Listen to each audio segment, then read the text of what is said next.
मैंने कभी कोई गद्दारी नहीं की, ना मेरे खून में गद्दारी है, ना मैंने कोई गद्दारी सीखी। पर उन्होंने जरूर जयचंद की भूमिका मेरे जेल में होते हुए निभाई, ये सबको पता है। जब तक वो थे तब तक यही बात कही भी जिस दिन वो कहेंगे मैं तो घुटनों के बल चल करके चला जाऊंगा। आपने अपनी ओर से पेशकश की कभी के पिताजी आप देख लीजिए अब मैंने तो सार्वजनिक तौर पे की है, अनेक बार की है, कोई एक बार सार्वजनिक एक अलग कि डिप्टी चीफ मिनिस्टर के तौर पे नैना चौटाला को बनाया जा रहा है। तब चौटाला साहब ने कहा कि भाई नैना को नहीं दुष्यंत को बनाओ। मारुति आई तो सबसे पहले मारुति भी ली, फिर दूसरी विदेशी कारें जब आनी शुरू हो गई तो उनको भी लेने का मौका मिला। उस जगह पे कब्जा किया, उसकी कोठी पे किया, उसकी ज़मीन पे किया, ऐसा मुझे तो कोई आज तक उदाहरण मिल नहीं पाया है। राम राम नमस्कार। इस समय आप हरियाणा तक देख रहे हैं और मेरा नाम है सोनिया सत्यानिता। पॉडकास्ट की इस श्रृंखला में आज हम आपको मुखातिब कराने वाले हैं अजय चौटाला साहब से। बहुत सारी बातें होंगी, उनकी राजनीतिक सफर को लेकर बातचीत होगी और ये बातचीत पॉलिटिकल और नॉन पॉलिटिकल दोनों तरह से रहेगी। उनके पर्सनल जीवन को जानेंगे, उनकी राजनीति को जानेंगे, उनके वर्तमान को जानेंगे, भूतकाल को जानेंगे, भविष्य में उनकी क्या प्लानिंग है इसको भी हम जानेंगे। सर राम राम। राम राम और बहुत घना शुक्रिया, आपने समय दिया सर हमें। धन्यवाद। मैं आपको आपके बचपन में ले जाना चाहूंगी जी। आप उस समय अजय चौटाला कैसे थे, आप जरा याद करें सर, वो कैसा था आपका बचपन? मेरा बचपन बड़ा अच्छा था। शुरू से ही भरा पूरा परिवार हमारा था, उसमें पैदा हुआ और गांव की पृष्ठभूमि थी। गांव में ही स्टार्टिंग में पढ़ने लिखने का, स्कूल जाने का मौका मिला। चौटाला गांव सर, चौटाला वहीं पे ही आपका जन्म हुआ? हाँ। और नहीं, मेरा जन्म हुआ मेरे ननिहाल पंचकोसी में, पंजाब में। अबोहर के पास गांव है पंचकोसी, वहाँ पे। तो फिर उसके बाद आप चौटाला, उस समय चौटाला गांव में रहते थे उस समय? हाँ, गांव में रहते। वो कितना बड़ा घर था सर, और उसमें ताऊ देवीलाल के समर्थक कार्यकर्ता, वो किस तरह का जमावड़ा? बहुत बड़ा हवेली थी हमारी पुरानी। और कितने समर्थक, कितने कार्यकर्ता, कितना भरा रहता होगा उस समय वो? चौधरी देवीलाल हमेशा से ही राजनीतिक थे, तो हमने तो जब आंख खोली तब वो हरियाणा प्रदेश में विधायक थे, पंजाब में भी विधायक थे, पार्लियामेंट्री सेक्रेटरी रहे पंजाब में। तो रेगुलर उनका उसी तरह का पृष्ठभूमि होने की वजह से लोगों का आना जाना निरंतर था। और फिर बचपन आपका किस तरह का था? जैसे जो राजनीतिक घरानों के जो बच्चे होते हैं वो थोड़े बंद से नहीं जाते फिरे? नहीं, कोई बंदिश नहीं किसी तरह की, इस तरह की कोई दिक्कत नहीं थी। आपने शुरुआत से ही सीखा, लोगों से बातचीत करना, संवाद का तरीका? जी बिल्कुल बिल्कुल। फिर आपकी स्कूलिंग, कॉलेज ये किस तरह से रहे? स्कूल मेरा गांव से ही शुरू हुआ। 4th क्लास में मैं चंडीगढ़ चला गया था। उसके बाद की एजुकेशन मेरी चंडीगढ़ की थी। फिर मैंने 9th और 10th सोनीपत से किया, इमरजेंसी के दौरान। और फिर उससे आगे कॉलेज और शिक्षा? उसके बाद कॉलेज मेरा हिसार में था, जहाँ से गवर्नमेंट कॉलेज हिसार से मैंने ग्रेजुएशन की। ग्रेजुएशन के बाद मैं दिल्ली चला गया था, वहाँ लॉ की पढ़ाई करने के लिए। 1 साल मैंने दिल्ली यूनिवर्सिटी में लगाया और उसके बाद फिर जयपुर चला गया था। जयपुर से मैंने LLB की, MA किया। सोचा नहीं कि आगे एडवोकेट बनूं, वकालत करूं? नहीं, सोचा तो इसीलिए था, इसीलिए LLB की थी। परंतु जब मैं LLB की डिग्री लेके चौधरी देवीलाल जी के पास गया और उनको कहा कि मैंने LLB कर ली है, तो क्या करोगे? मैं को जी प्रैक्टिस करूँगा। तो कि भाई एक कसाई वाला फट्टा और खोल लो कि सारे दिन तो लोगों की जेब पे वैसे ही डाका डालते हो, एक काम ये और शुरू करते हो। तो मैंने तो उसके बाद प्रैक्टिस की नहीं। इतना डर था उनका? नहीं, डर नहीं था, उनकी सीख थी।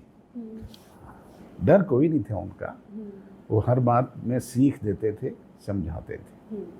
हम अक्सर जो हरियाणवी परिवारों में सुनते हैं और जो देखते भी हैं कि पोते अपने दादा के बड़े करीबी होते हैं, माता पिता से ज़्यादा करीबी होते हैं। एक ऐसा रिश्ता, एक इतना स्नेह होता है, अटूट स्नेह बिल्कुल। स्वाभाविक है, मैं परिवार में पहला बड़ा पोता था और बड़े पोते के नाते लगाव तो उनका था ही। उनके साथ जाते थे आप सभाओं में, रैलियों में? हाँ, बिल्कुल जाता था। और मैंने उन्हीं की उंगली पकड़ करके राजनीति में प्रवेश किया। उनके साथ मुझे बेतौर गनमैन ड्राइवर बहुत लंबे समय तक रहने का अवसर मिला। उनके साथ मैंने पूरा हरियाणा बेतौर ड्राइवर सफ़र किया। एक एक गांव में गया हरियाणा प्रदेश के। पहला चुनाव लड़ने की किस तरह से फिर आपकी प्लानिंग होती है, और पहला चुनाव राजस्थान से चुनते हैं आप? चौधरी देवीलाल जी ने उस वक्त 3 जगह से लोकसभा का चुनाव लड़ा था, रोहतक से, फिरोजपुर से और सीकर से, जिसमें वो 2 जगह से विजयी हुए थे। उस वक्त पंजाब में टेररिज्म था, इसलिए वो फिरोजपुर का चुनाव नहीं जीत पाए थे। सीकर के बाद उन्होंने रोहतक लोकसभा सदस्यता से रिजाइन कर दिया था और सीकर से ही सांसद रहे थे वो as a deputy prime minister. तो वहाँ के लोगों की इच्छा थी कि चौधरी देवीलाल जी तो कम समय लगा पाएंगे, उनके परिवार का ऐसा कोई नुमाइंदा यहाँ पे हो। तो मैंने उनका सीकर का जो चुनाव था वो बेचौर इंचार्ज मैंने ही संभाला था। तो इसलिए लोगों ने मेरी डिमांड की। मैं उस वक्त दाता रामगढ़, जो सीकर का ही पार्ट था, वहाँ से फर्स्ट टाइम चुनाव लड़ा था। अच्छा, सीकर का कोई एक ऐसा डायलॉग बड़ा प्रसिद्ध रहा ताऊ देवीलाल के बारे में? कुछ ऐसा किस्सा रहा ताऊ देवीलाल का सीकर में? सीकर में यही था कि चौधरी देवीलाल उस वक्त सीकर में एक रैली में थे। उसमें चौधरी देवीलाल जी के लिए नारे लग रहे थे कि ताऊ पूरा तोलेगा, लाल किले से बोलेगा। उसमें चौधरी देवीलाल जी ने कहा था कि नहीं भाई, ताऊ तो तोलता ही रहेगा, लाल किले पे तो वीपी सिंह बोलेगा। और फिर आपका दूसरा चुनाव सर? दूसरा चुनाव यही साथ लगती कॉन्स्टिट्यूंसी है नौहर, हनुमानगढ़ डिस्ट्रिक्ट में, वहाँ से लड़ा था। और आपको लगता है कि बहुत कम उम्र में आप चुनावी रण में कूदे? मैं उस वक्त 27 वर्ष का था जब मैंने पहला चुनाव जीता, और उसके बाद निरंतर मुझे दूसरा चुनाव नौहर से लड़ने का अवसर मिला, वो भी जीता। फिर उसके बाद भिवानी संसदीय चुनाव से सांसद बना। उसके बाद राज्यसभा का मेंबर भी रहा। उसके बाद हरियाणा असेंबली का मेंबर भी रहा। ये इस पूरे राजनीतिक आप ताऊ देवीलाल की नीतियों को आगे बढ़ाने की बात अक्सर आप कहते रहे। जी जी जी। और फिर ओपी चौटाला साहब और अभय चौटाला साहब, अजय चौटाला साहब फिर आते हैं, 3 नए चेहरे इस सूबे की राजनीति में, या मैं कहूँ देश की राजनीति में, ताऊ देवीलाल के बाद। जी। अब फिर आगे राजनीति बढ़ाने का फिर ये किस तरह से आगे चलता है? अब राजनीतिक परिवार में तो ये तो आगे से आगे सिलसिला चलता रहता है। ताऊ देवीलाल जब इस दुनिया से रुखसत हुए उस समय आपकी उम्र कितनी थी? मैं 39 वर्ष का। 39 वर्ष के थे। उस समय क्या माहौल था इस सूबे में? चौधरी देवीलाल की फॉलोइंग उस टाइम पूरे देश में थी, और इसीलिए उनको दिल्ली में ऐसे स्थान पे उनका संस्कार किया गया जहाँ पे महात्मा गांधी और बड़े बड़े नेताओं को जगह मिली, वहीं चौधरी देवीलाल को जगह मिली। और वो आपके लिए बड़ा दुखदायी क्षण था? निश्चित तौर पे। उस समय क्या कह रही थी सूबे की जनता? आपको याद हो जरा उस समय की? सूबे की जनता में एक उस वक्त के अध्याय का अंत हो गया था, वैक्यूम था, जिसकी पूर्ति करने का काम चौधरी ओम प्रकाश जी चौटाला ने सूबे में किया, और बड़े लंबे समय तक चौधरी देवीलाल जी के नक्शे कदम पर चलते हुए उसको आगे बढ़ाने का काम किया। सर, हरियाणा बना जबकि ऐसा कहा जाता है कि इस समय पानी की कमी थी हरियाणा में। अब गांव देहात में हम ये कहें कि वहाँ के मुद्दे मसले उठाने वालों की कमी थी, समझाने वालों की कमी थी, बताने वालों की कमी थी। और ताऊ देवीलाल उस समय बताया करते थे, जब उस समय की एक संयुक्त विधानसभा थी, कि ये इस सूबे में होना चाहिए गांव देहात को आगे बढ़ाने के लिए, ये सारी आवश्यकताएं हैं। आपको कुछ याद हो उस समय का क्या दृश्य था सर? चौधरी देवीलाल जब पंजाब सूबा कंबाइंड था 1966 में, उस वक्त वहाँ से एमएलए थे पंजाब की असेंबली में, और पार्लियामेंट्री सेक्रेटरी भी थे।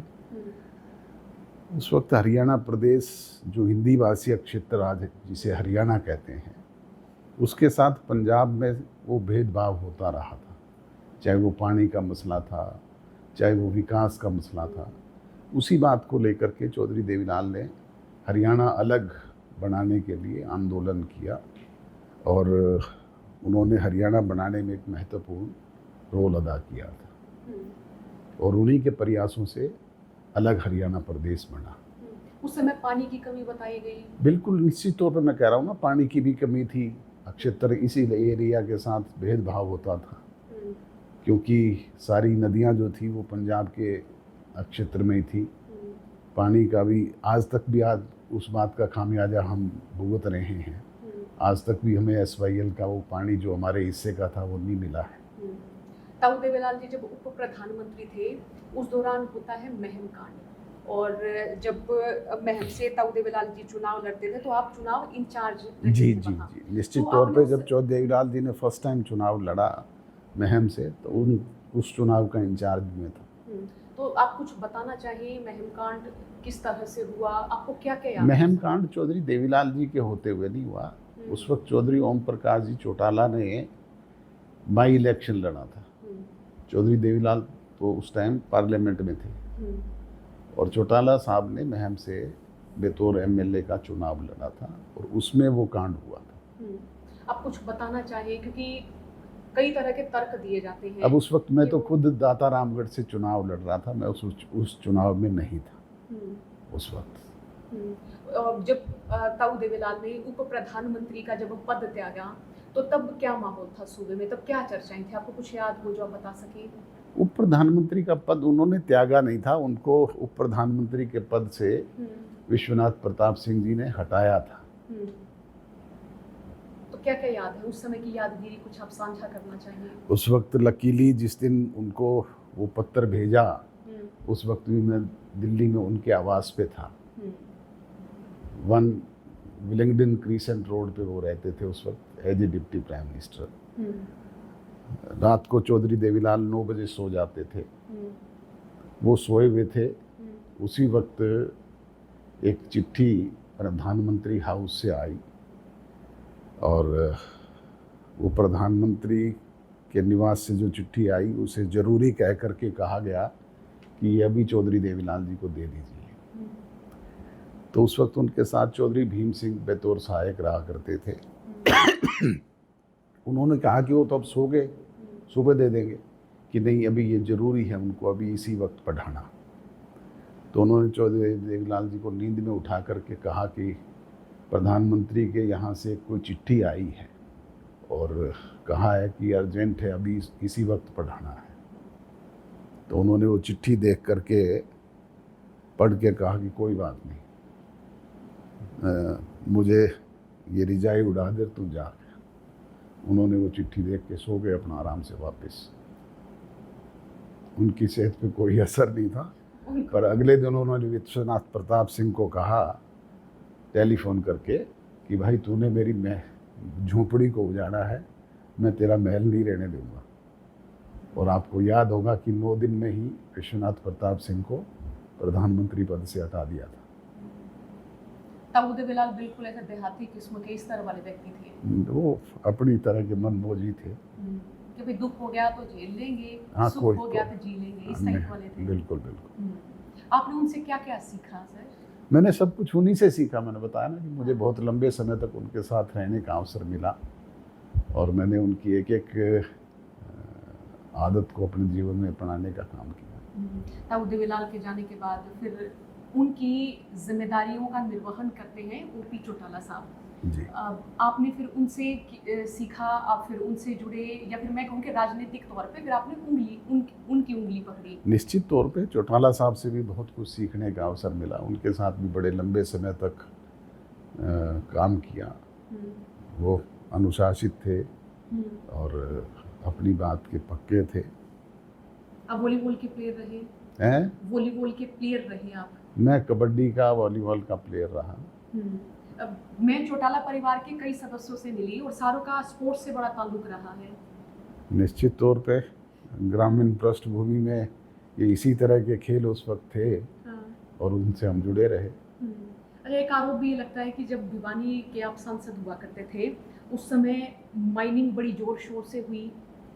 ये जो इस तरह के आरोप आप पे लगते हैं कि माइनिंग होती थी उस समय, गुंडागर्दी चरम पे थी उस समय, आप इन आरोपों को किस तरह से देखते हैं और क्या आपका जवाब रहेगा इन पे? नहीं, आरोप लगाने वाले तो जो है कुछ भी लगाओ, माइनिंग तो आज भी होती है और उस वक्त भी होती थी और उससे पहले भी होती थी, क्योंकि खानक का पहाड़ ही एकमात्र ऐसा पहाड़ है जहाँ पे माइनिंग होती है, आज भी हो रही है वहाँ पे। तो ये क्यों नहीं रुकती है? माइनिंग है, हम देखते हैं कि कभी कभी इतने बड़े हादसे भी होते हैं। पर कितनी मैं सारी आपको ये मजदूरी बता रहा हूँ ना कि उस वक्त हमने माइनिंग की ओपन ऑक्शन करवा करके उस वक्त रेवेन्यू बढ़ाने का काम किया था हरियाणा प्रदेश में।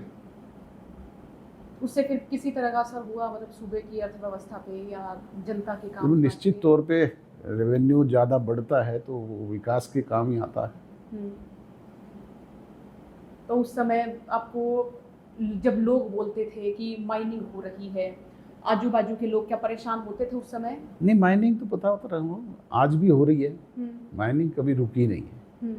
और वही एकमात्र पहाड़ है, वहाँ पे है दादरी के पास पिचोपा वगैरह के पहाड़ हैं, कुछ महेंद्रगढ़ में है कुछ एरिया जहाँ पे माइनिंग होती है।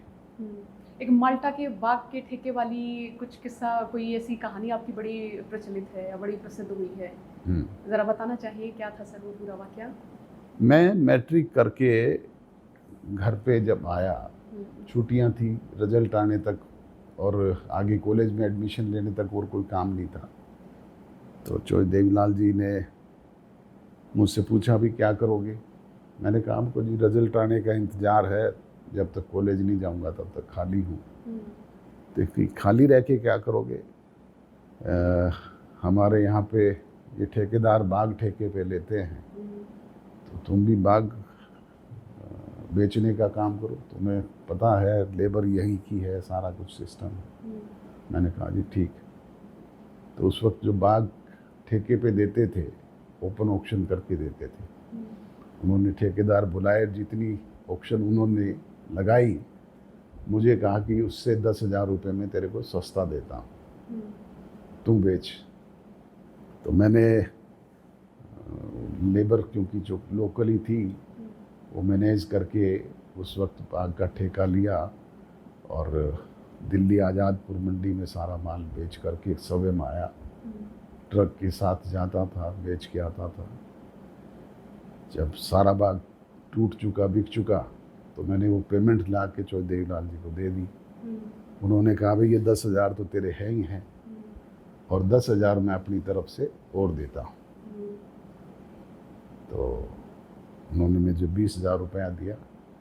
पूछा क्या करोगे, मैं कहा जी आपने जेब खर्ची दी है, खर्च करूँगा कि नहीं, तो इससे जा दुनिया देख क्या। मैं कहा जी मैं तो कभी कहीं बाहर गया नहीं, ना मेरे पास पासपोर्ट है। वो मुझे सवेरे दिल्ली लेके गए, पासपोर्ट मेरा बनवाया, और उस वक्त एजेंट्स के थ्रू विदेशों में जाने का मौका मिलता था। उन्होंने उस वक्त 4 कंट्रीज़ का मेरा वीज़ा लगवाया और मुझे पहली बार विदेश भेजा। तो मैंने कहा मुझको जी मैं तो ना उनकी भाषा जानता हूँ, ना बोली जानता हूँ, कि जो ये अंग्रेज़ आते हैं ये हमारे यहाँ की भाषा बोली जानते हैं, ये भी मुँह फाड़ते फिरते हैं, तो जाके देखोगे तभी कुछ सीखोगे। तो मुझे फर्स्ट टाइम 4 कंट्रीज़ में जाने का मौका मिला। उसके बाद निरंतर मैं हर साल 3-4 कंट्रीज़ में विज़िट करता रहा। ताऊ देवीलाल विदेश घूमते थे, उनको पसंद था सर घूमना? वो खुद तो कम जा पाए, घूमे तो वो भी बहुत थे, पर कम जा पाए। चौटाला साहब ने बहुत विदेश ट्रैवल किया, वो लगभग 138 कंट्रीज़ में गए। मुझे भी 104 देशों में जाने का मौका मिला है। और आपको पॉकेट मनी, वही एक नेता का छोरा, पॉकेट मनी तो फिर घड़ियाँ मिलती होंगी। वो किस तरह से आपका बचपन रहा पॉकेट मनी वाले मामले में? पॉकेट मनी के लिए मैं छोटा था, क्योंकि परिवार के सारे बड़े लोग थे। मुझे तो मेरी दादी भी देती थी, दादा भी देते थे, सभी लोग देते थे। आपको गाड़ियों का शौक रहा, गाड़ी चलाने का? क्योंकि देखते हैं ना ये छोटे बच्चे या लड़के खास तौर पे, उनको गाड़ियाँ लेने का, गाड़ियाँ चलाने का, नई नई गाड़ियों निश्चित तौर पे मुझे शुरू से ही गाड़ियाँ, नई नई गाड़ियाँ लेने का। अब तो हिंदुस्तान में सिर्फ एम्बेसडर और फिएट कार ही होती थी, परंतु जब मारुति आई तो सबसे पहले मारुति भी ली, फिर दूसरी विदेशी कारें जब आनी शुरू हो गई तो उनको भी लेने का मौका मिला। जब भिवानी, जब आप सांसद थे या भिवानी की आपकी एक यादगिरी बताई जाती है, जूस की सब्जी।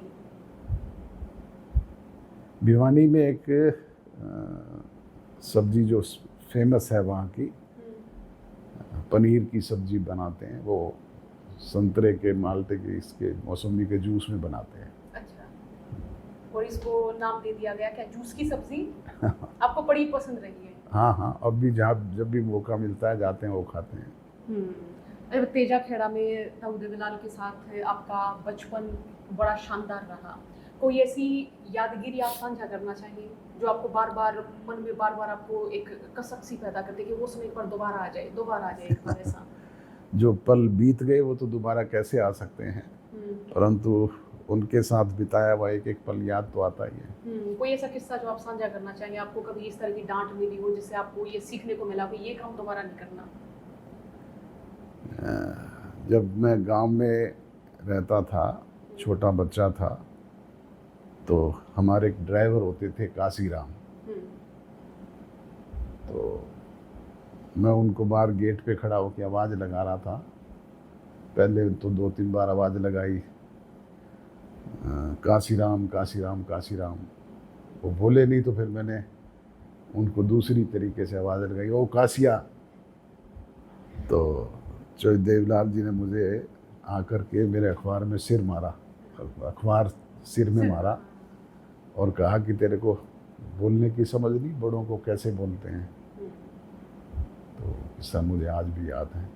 तो वैसे अंतर नहीं रखते थे कि ये कार्यकर्ता हैं, ये हमारे ड्राइवर हैं, मतलब इस तरह से नहीं, बड़े लोगों में अंतर है? उनकी सोच हमेशा हर पल किसी न किसी को सिखाने की होती थी, कि हर पल आदमी को सीखना चाहिए। और जैसे रोटी जो दाऊद दलाल के लिए बनती थी, वो उनके कार्यकर्ताओं के लिए भी वही बनाती थी? बिल्कुल बिल्कुल। सर, अब सवाल है कि जब महमकांड हुआ तब आपने कहा कि आप उस समय दूसरी जगह राजनीति में सक्रिय थे। मैं दाता रामगढ़ से खुद चुनाव लड़ रहा था उस वक्त। हाँ, लेकिन उस समय चौटाला परिवार की बड़ी आलोचनाएं हुई, बड़े, मैं कहूँ कि नेशनल लेवल पर या उस समय की राजनीति में बड़ा चर्चित रहा ये पूरा कांड। निश्चित तौर पे जब कोई इस तरह की घटना घटित होती है तो उसके ब्लेम भी लगते हैं, और मेरे छोटे भाई अभय सिंह चौटाला पे ब्लेम लगा था कि उन्होंने उस वक्त एक आदमी को मारा था, परंतु ये कहीं प्रूव नहीं हो पाया। तो ये परिवार के लिए कैसा था ये पूरा, मैं कहूँ कि नुकसान भी हुआ ना? निश्चित तौर पे कोई इस तरह के एलिगेशंस लगते हैं तो नुकसानदेही तो होते ही हैं। एक आरोप ये भी लगता है कि इनेलो की जब सरकार थी, जमीनों पे कब्जा हुआ, गुंडागर्दी बढ़ी, गुंडागर्दी होती थी उस समय। सरकार में जो लोग रूल करते हैं उन पे इस तरह के आरोप लगते हैं, परंतु कोई ये प्रूव तो करे ना कि उस जगह पे कब्जा किया, उसकी कोठी पे किया, उसकी ज़मीन पे किया। ऐसा मुझे तो कोई आज तक उदाहरण मिल नहीं पाया है। राजनीतिक तौर पे आप विरोधी किन्हें देखते थे? अपने शुरुआत की राजनीति की बात कर रही हूँ, आज की नहीं। राजनीति में तो शुरू से ही कांग्रेस हमारी विरोधी रही है, और हम तो कांग्रेस के विरोध में ही पैदा हुए।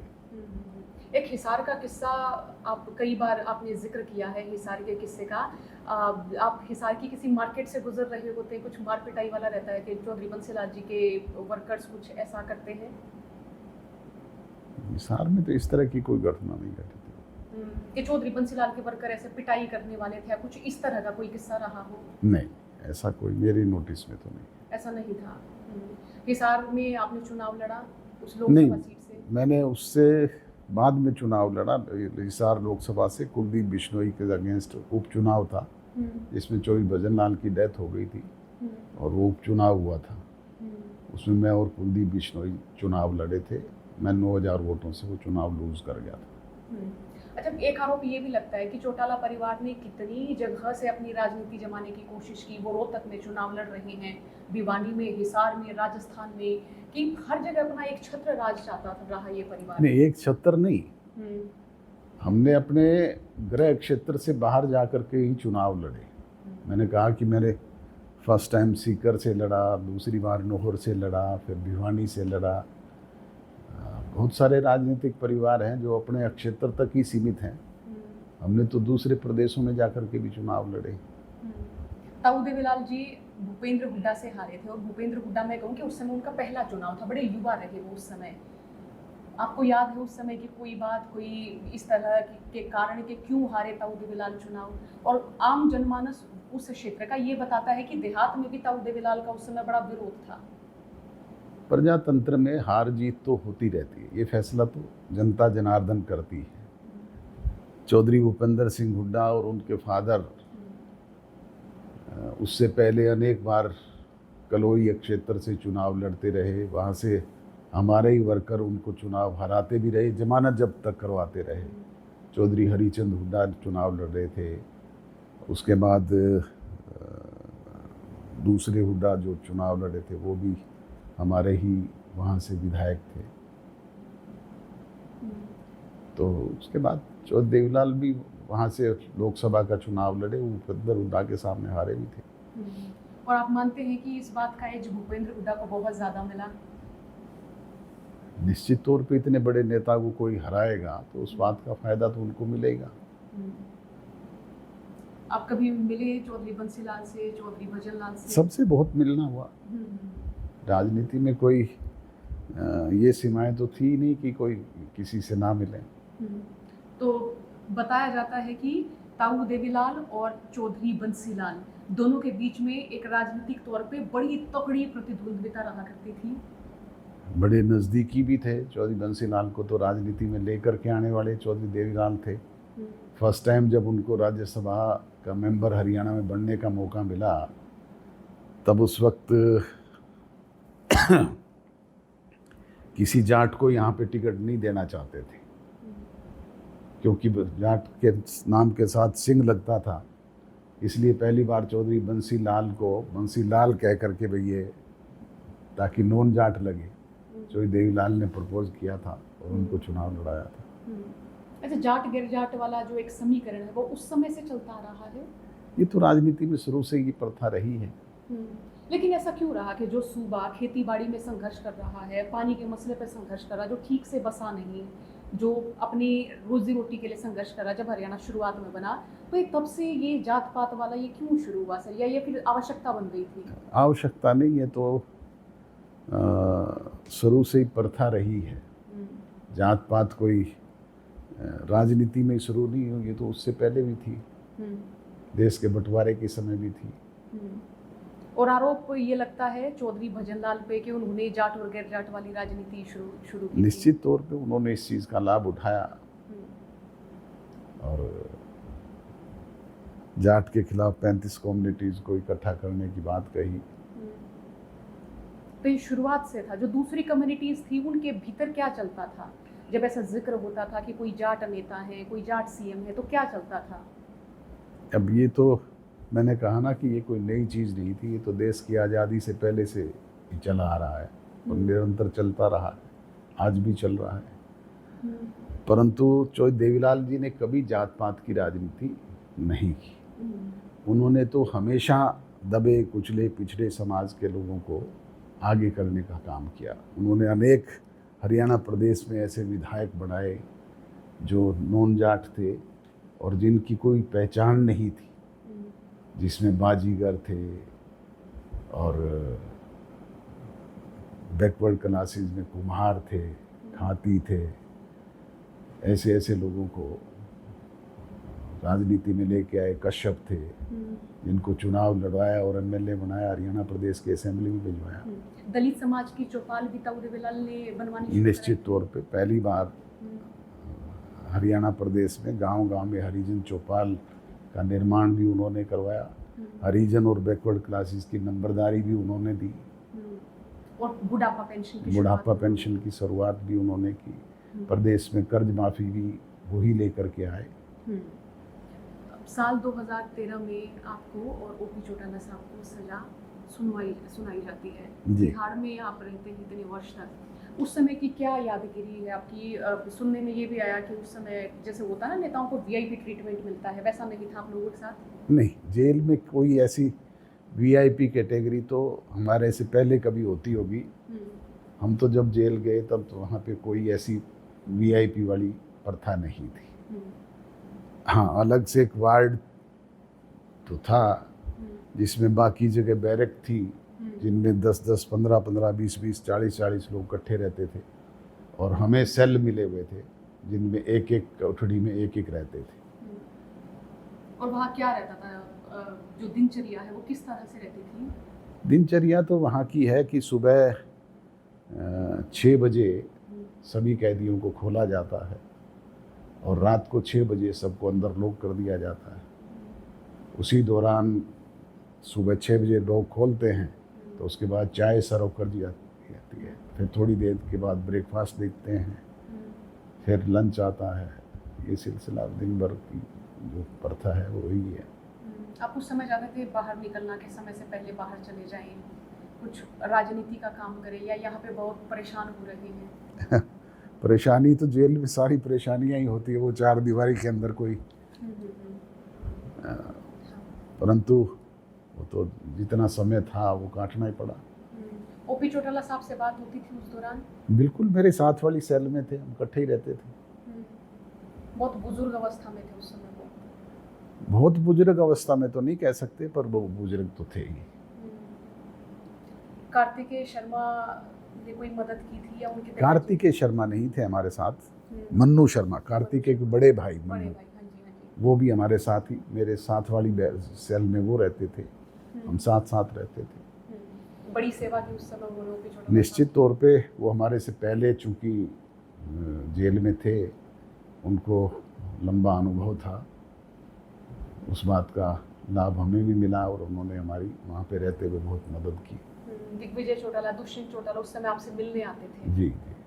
राजनीति में 2013 के बाद आती है नैना चौटाला जी, दुष्यंत चौटाला जी, तो परिवार के नए सदस्यों को फिर राजनीति में उतरना पड़ा? हमारे जाने के बाद, चूँकि मैं उस वक्त डबवाली से विधायक था जब जेल में गया, तो मेरे जाने के बाद वो सीट खाली हुई और वहाँ से मेरी वाइफ को पहली मर्तबा चुनाव लड़ने का मौका मिला, वो वहाँ से विधायक बनी। उस वक्त दुष्यंत दिग्विजय तो छोटे थे, उसके बाद उनकी उम्र पूरी हुई तो दुष्यंत ने फर्स्ट टाइम हिसार से लोकसभा का चुनाव लड़ा, जो सबसे कम उम्र का 25 साल की उम्र में ही एमपी बनने का उसे अवसर मिला। मेरी दुष्यंत चौटाला से एक इंटरव्यू के दौरान जब बातचीत हुई तो उन्होंने कहा था कि वो तो पढ़ाई करना चाहते थे, आगे मजबूरी में राजनीति में आए, सच है ये? निश्चित तौर पे वो उसी वक्त भी पढ़ाई कर रहा था और पढ़ना चाहता था, पर हालात इस तरह के थे कि उसको भी आना पड़ा। एक आरोप ये लगता है कि दुष्यंत चौटाला बीजेपी के साझेदार इसलिए हुए कि वो चाहते थे अजय चौटाला साहब जेल से बाहर आ जाएं, और कुछ ऐसा समझौता हुआ? ऐसा कोई, उस वक्त तो सजा हो चुकी थी, बीजेपी मुझे क्या रिलीफ दे सकती थी? सजा जो इतनी हो चुकी थी 10 साल की, उसमें तो कोई रिलीफ बीजेपी नहीं दे सकती थी। तो सजा तो मैंने 10 साल की काटी, उससे क्या रिलीफ हुआ बताओ? इनेलो जब 2 फाड़ हुई और जब जेजेपी बनी, आपको उस समय क्या लग रहा था कि क्या आगे राजनीति आप लोगों की किस तरह से होगी? क्या आप चाहते थे कि वाकई हम नई पार्टी बना लें? ये तो हालात थे, उस वक्त के हालात के मुताबिक निर्णय करना पड़ा, क्योंकि वर्कर को उस वक्त प्रताड़ित किया जा रहा था, तंग किया जा रहा था, हमारे साथ जो लोग थे उनको, तो उस वक्त ये फैसला लेना पड़ा। यह आरोप लगता है गोहाना रैली में जानबूझ के हुटिंग कराई गई, वो एक अनुशासनहीनता जानबूझ के कराई गई थी। अब मैं तो उस वक्त उस रैली में था नहीं, पर आरोप यही लगे थे कि उकसाया गया लोगों को, इस वक्त ऐसी बातें कहने के लिए प्रेरित किया गया, जबकि लोगों की ये इच्छा थी। उस वक्त भी लोग ये चाहते थे कि चौधरी ओम प्रकाश चौटाला दुष्यंत को आगे करें, ये प्रदेश के लोगों की इच्छा थी और वो उन्होंने इच्छा अगले चुनाव में जाहिर कर दी। इनेलो तो 0 पे आ गई थी, 1 सीट जीत पाई थी और दुष्यंत ने नई पार्टी बना करके 10 सीटें हासिल की थी। आपको उस समय मालूम था सबके क्या हो रहा है सूबे की राजनीति में या परिवार की राजनीति में क्या चल रहा है? नहीं, निश्चित तौर पे जुड़े हुए तो थे ही, एक एक पल की सारी जानकारी है। आपको तब दुख हुआ जब मालूम चला कि इनेलो से आप लोगों को निकाल दिया गया है, इस तरह की जब आई तो आपने क्या सोचा उस समय? अब ये फैसला तो चौधरी ओम प्रकाश चौटाला जी ने लिया था। क्या लिया, क्या सोच करके लिया, मैंने तो बार बार भी बाद में यही कहा कि मैं तो चाहता हूँ कि वो अपने फैसले पे सोच विचार करके उस पर दोबारा फैसला करें, परंतु ये उनकी सोच थी। मैं तो उस वक्त उनके साथ जेल में ही था। मुझे किस बात के लिए निकाला गया, दुष्यंत चौटाला पे, दिग्विजय पे तो ये आरोप थे कि उन्होंने गोहाना रैली में लोगों को उकसाया, अपने पक्ष में नारेबाजी करवाई, परंतु मैं तो जेल में था और उस वक्त पार्टी का मुख्य महासचिव था प्रदेश का। और जब जेजेपी बनी तब आपको मालूम था कि एक नई पार्टी बनाई जा रही है? अब निश्चित तौर पे वो तो सारी चीज़ें मेरे से पूछ करके ही निर्णय होते थे। आपने तब बातचीत की ओपी चौटाला साहब से कि वो एक नेता भी रहे, वो आपके पिता भी रहे, तो बेटे के तौर पे, नेता के तौर पे आपने उनसे बात की? मैंने कि हम बताया ना दोबारा- कि हम साथ साथ रहते थे, बराबर ही मेरा सेल था उनके। हर बात उनके नोटिस में ला करके ही उनको बताया जाता। तो उनकी अनुमति लेके आपने जेजेपी बनाई थी? अनुमति तो वो कैसे देते, भी तुम अलग पार्टी या मैं बनाओ। अनुमति कहूँ या मैं सहमति कहूँ? सहमति भी नहीं हो सकती। या मैं ये वो- कहूँ कि वो- आपका जो वो फैसला तो- था वो तो लास्ट स्टेज तक ये चाहते थे कि बाइफिकेशन ना हो, परंतु हालात इस तरह के बन गए थे, उनके हालात उनके कंट्रोल में भी नहीं थे। जब मुझे पार्टी से निष्कासित किया गया तब मैंने उनसे जाकर के पूछा जेल में कि मुझे क्यों निष्कासित कर दिया गया, मेरे पे क्या एलिगेशन है। तब उन्होंने कहा किसने निष्कासित कर दिया तेरे को? मैं क्यों जी, आपने किया है। तो उन्होंने कहा कि मेरे तो नोटिस में नहीं है। तो उनसे तीसरे दिन जेल में जाकर के साइन करवाए गए मेरे निष्कासन पे। जेल में जब भी किसी कैदी से साइन करवाए जाते हैं तो सुप्रेंट भी उस पर मतलब साथ की साथ सिग्नेचर करते हैं। उनको पता ही नहीं था, तीसरे दिन जा कर के हुए। तो जब उन्होंने फिर आपसे बातचीत की कि इस मामले को सुलझाएं, या आपने इस तरह से पेशकश की कि चलो सुलझा लेते, चलो ठीक है जैसे जो भी हो गया, हुआ ऐसा? वो भी चाहते थे, हमारे और भी वेल विशर चाहते थे कि ये बाइफिकेशन ना हो। बादल साहब भी उस वक्त जीवित थे उन्होंने भी प्रयास किया, दूसरे भी हमारे वेल विशर थे, उन्होंने भी प्रयास किया, पर हालात इस तरह के हो गए थे कि चाह करके भी हम वो नहीं सुलझा पाए। कौन थे जिद में कि अलग हो जाना चाहिए? कौन व्यक्ति थे जिद में दोनों पक्षों की ओर से? दोनों पक्षों की ओर से मैंने बताया ना कि हालात इस तरह के हो गए थे कि हम चाह करके भी ऐसा नहीं कर सकते थे। एक ये बात कही जाती है चौटाला परिवार के बारे में कि जब सूबे का मुखिया बनने की बात आई तो ताऊ देवीलाल ने चौधरी ओम प्रकाश चौटाला को आगे कर दिया और रणजीत चौटाला साहब को हमेशा पीछे रखा। चौधरी ओम प्रकाश चौटाला से भी पहले चौधरी रणजीत सिंह को मंत्रिमंडल में शामिल किया था, वो आगे थे, पर ये तो उस वक्त के विधायकों ने फैसला किया था। विधायक दल की बाकायदा मीटिंग हुई, उसमें मेजोरिटी ने ये निर्णय किया कि चौधरी ओम प्रकाश चौटाला जी को बागडोर सौंपी जाए। और ऐसा आरोप अब भी लगता है कि अब अजय चौटाला और अभय चौटाला साहब, अब इन दोनों के बीच में राजनीतिक तौर पे ये रहा कि उनको ज़्यादा बढ़ावा मिले, फिर एक भाई को लगता रहा कि नहीं, मैं थोड़ा सा पीछे हटाया जा रहा हूँ, तो क्यों ना मैं अपना स्पेस बना लूँ। ये प्रतिद्वंदता तो चलती रहती है, हर आदमी अपना अपना प्रयास करता है, पर ये फैसला तो प्रजातंत्र में जनता करती है। अब ऐसा आपके साथ आपकी मैं तस्वीरें देखती हूँ, कंधे पर हाथ डाल के, वो है ना पूरा जय वीरू वाली जोड़ी, उसी तरह वाली, ये दोस्ती हम नहीं तोड़ेंगे, उस तरह वाली फीलिंग आती रही आपकी तस्वीरों को देख के। मेरे घर में तो आज भी जगह जगह लगी हुई है, मेरे बेडरूम में भी लगी हुई है, मेरे ड्राइंग रूम में भी लगी हुई है। किस तरह का भाईचारा था बचपन से लेके अब तक? भाईचारा तो था ही था, उसके अलावा हमारी बड़ी नज़दीकी दोस्ती भी थी, हम बड़े अच्छे नज़दीक के दोस्त भी रहे, भाई भी रहे। अब जब परिवार दो फाड़ हुआ, उनसे बातचीत हुई आपकी? अब दुख सुख पे आज भी इकट्ठे बैठते हैं, आज सारी बातें होती रहती है। नाराजगी वाली कोई बात नहीं, कोई नाराजगी। लेकिन जब भी एक जिक्र आता है कि क्या ये परिवार एक हो पाएगा, ओपी चौटाला साहब, अभय चौटाला साहब एक शब्द बोलते रहे कि हम गद्दारों को वापस नहीं लेंगे। मैंने कभी कोई गद्दारी नहीं की, ना मेरे खून में गद्दारी है, ना मैंने कोई गद्दारी सीखी, पर उन्होंने जरूर जयचंद की भूमिका मेरे जेल में होते हुए निभाई, ये सबको पता है। ये तो फिर परिस्थिति सामने नहीं आ रही है ना, मतलब जो भी हुआ या जो चीज़ें चौटाला परिवार के भीतर हुई वो लोग उसी में नहीं ऐसा हुआ होगा, नहीं ऐसा हुआ होगा, कभी इस तरह वाली तस्वीर आई ही नहीं। जो तर्क आपने बताया कि जेल में आपको मालूम चला कि आपको निकाल दिया गया है, ये शायद बात इससे पहले कभी सामने आई हो। तो मैं बता रहा हूँ ना आपको, ये तो चीज़ जो जग जाहिर है, जो चीज़ें घटना घटी उसको ना मैं बदल सकता ना कोई और बदल सकता। तो आपको दुख हुआ कि मेरे भाई जो है वो एक अलग जगह अलग पार्टी में है, मैं अब अलग जगह हूँ, हमारी पावर शिफ्टिंग हो रही है, लोग बदल अब ये तो देखो, कोई हमारे परिवार में ये बाइफिरकेशन नहीं हुआ। महाभारत काल से हर परिवार में इस तरीके से आपस में बंटवारा विघटन होता रहा है। तो अलग अलग बात है, अलग अलग सोच। दुख होता है आपको इस बात का? अब दुख और सुख तो जीवन के पहलू हैं, होता रहता है। आप रोए कभी इस चीज़ को याद करके? नहीं, रोने की क्या बात है। नहीं सर, भाई भाई का दुख तो होता है ना। नहीं, मैं कह रहा हूँ ना कि दुख सुख तो जीवन के पहलू हैं, दुख भी आते हैं सुख भी आते हैं।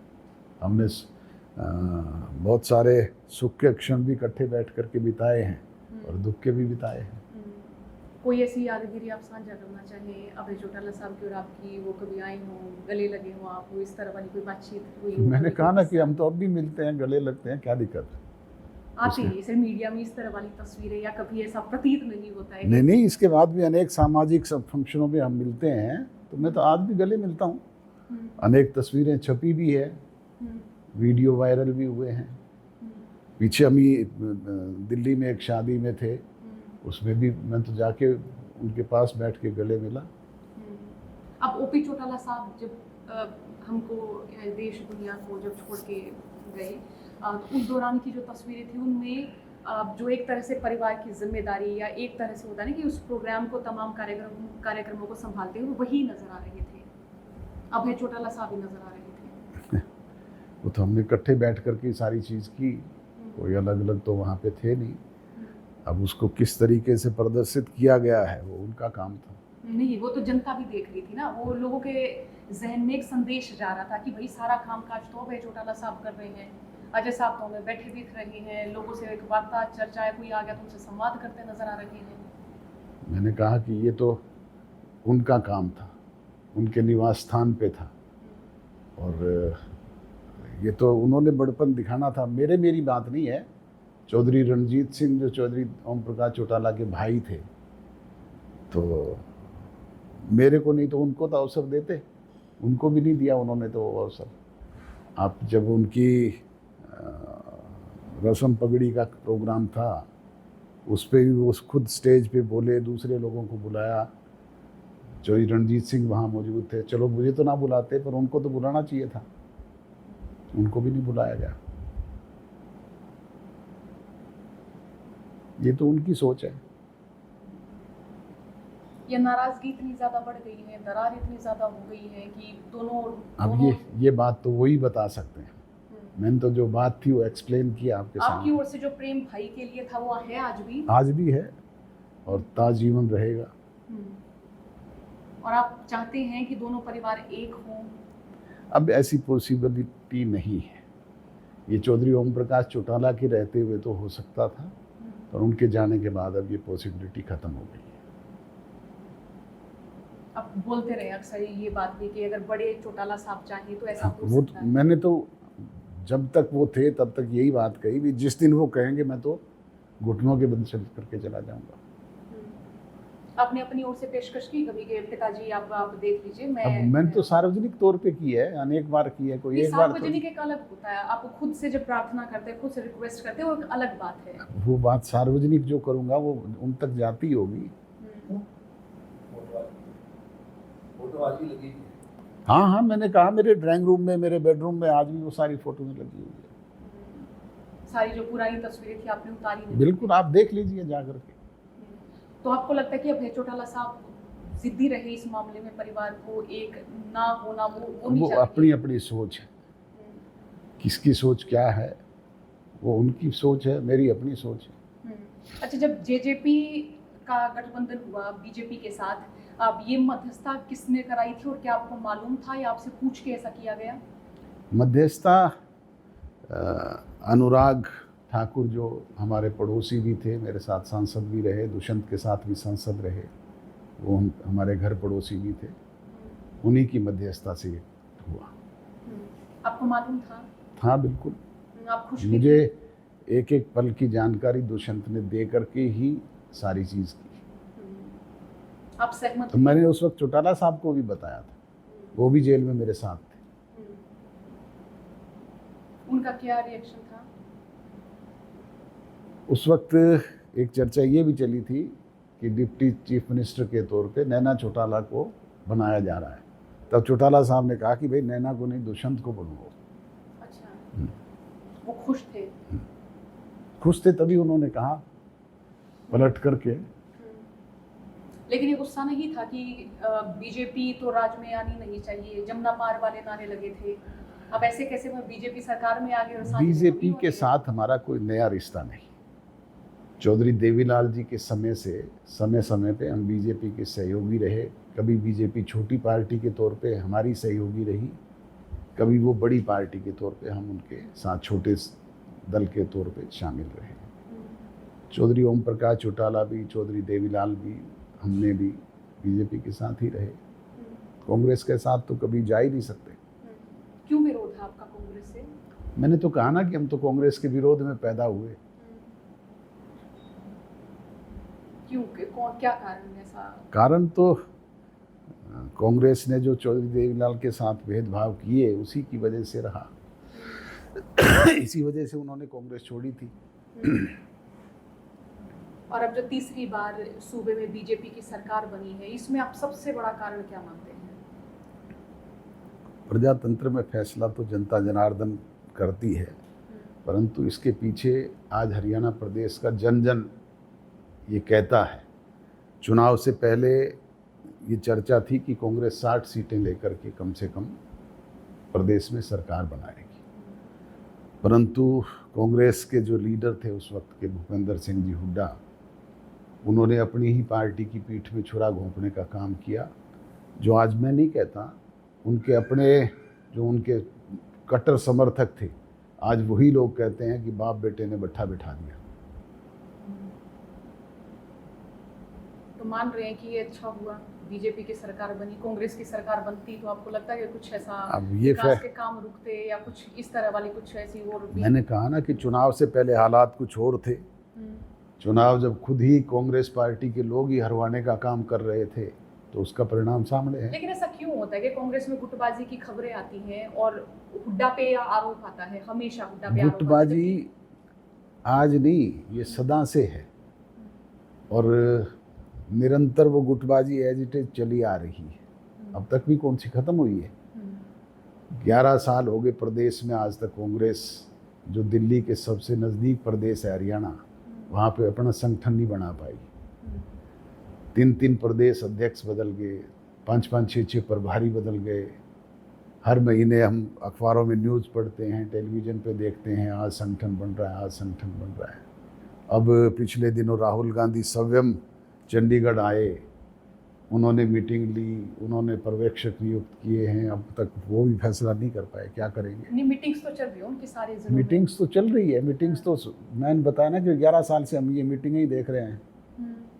अच्छा, आपसे बीजेपी ने जब गठबंधन तोड़ा, अब वो आपके लिए किस तरह का रहा वो पूरा मामला बताना चाहें कि क्यों गठबंधन टूटा? हमने तो गठबंधन धर्म ईमानदारी से निभाया था और भारतीय जनता पार्टी के साथ 4.5 वर्ष तक सत्ता में रहते हुए उनके हर आदेश पे फूल चढ़ाने का काम किया। चाहे उन्होंने कोई बाई इलेक्शन लड़ा तो हमने उनकी मदद की, चाहे उन्होंने कोई म्यूनिसिपल कमेटी के चुनाव लड़े, चाहे कोई और चुनाव लड़े, हमने हर तरीके से उनकी मदद की। अब ये तो फैसला उनके हाईकमान ने लिया, क्यों अलग हुए, किस लिए अलग किया गया, ये तो वो बता सकते हैं। उस समय तर्क दिया गया था जेजेपी की ओर से, या मैं कहूँ दुष्यंत चौटाला साहब की ओर से, कि हमारी जो मांगे थी वो बीजेपी पूरी नहीं कर रही है। हमने तो अंतिम समय तक भी ये कहा था कि हमने जो बातें पब्लिक से की है, प्रोमिसेस किए हुए हैं, आप उनको पूरा कर दें, हमें तो चुनाव की भी ज़रूरत नहीं है।